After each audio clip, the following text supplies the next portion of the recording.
In this video, I'm going to show you some of the common features available within the calibration control grids.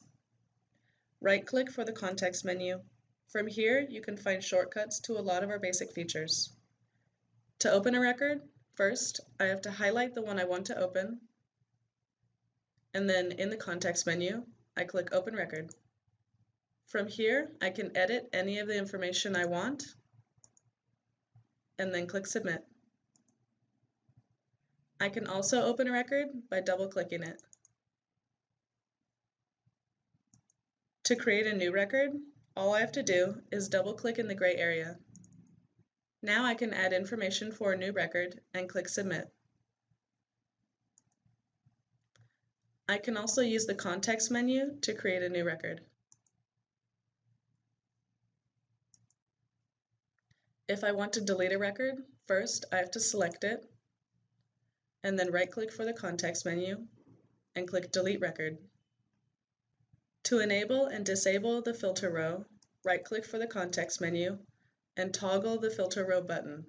Use the filter row to search your records by typing in keywords to filter a specific search.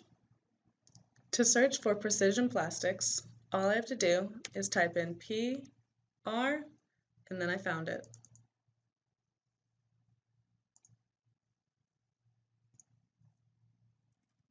If I want to search by ID number, I just type the one I'm looking for.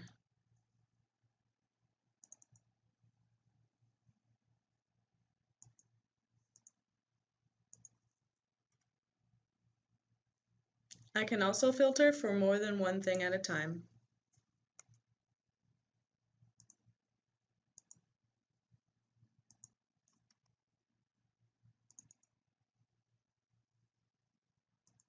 To clear just one filter at a time, go up to the Clear Filter button.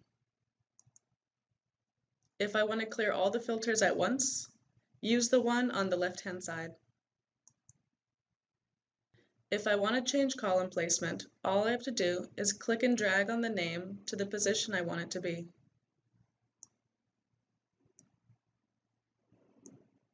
To sort alphabetically or numerically, click on the column's header.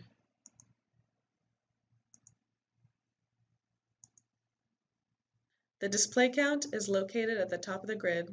Right now I'm looking at 59 records, and I don't have any filters enabled. If I use a filter, it will show me the number of filtered records. Now I'm looking at 13 filtered records. To split the grid into multiple panels for easier viewing, all I have to do is go up to the grid split bar and click and drag. Now I can see multiple parts of the grid at once. To remove this feature, click and drag up and away. To determine which columns to show or hide, right-click for the context menu and click on Show Fields.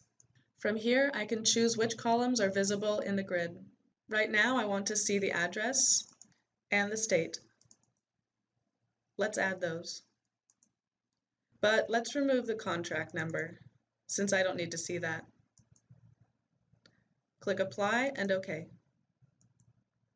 Let's remove the filter row by right-clicking for the context menu and toggling the filter row button. Now, let's use the Group By box. Right-click for the context menu and go down to Group By box. This feature allows you to organize columns by grouping them based on importance. Click and drag a header into the gray bar to sort by that group.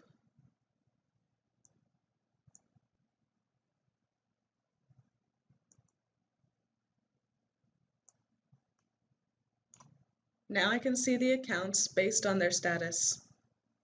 To remove a grouping, click and drag up and away. To remove the Group By box feature, right-click for the context menu and toggle the Group By box button.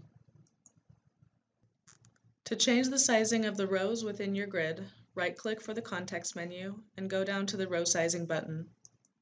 From here, you can change the row sizing mode, the maximum lines shown, and the line wrap option.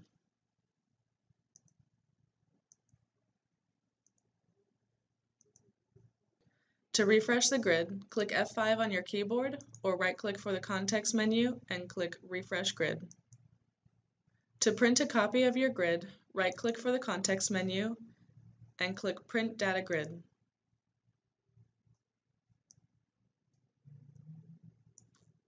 This shows you all your records just like they show up in your grids.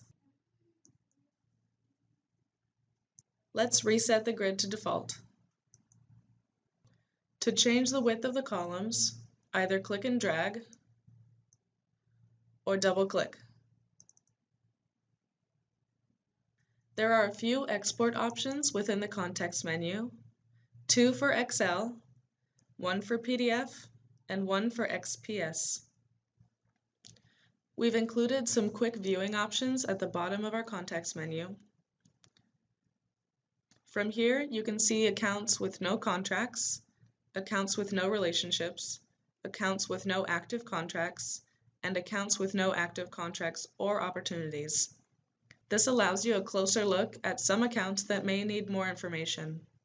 The last option in the context menu is to view accounts with multiple active opportunities. Those are just some of the basic features that are available for you within the calibration control grids.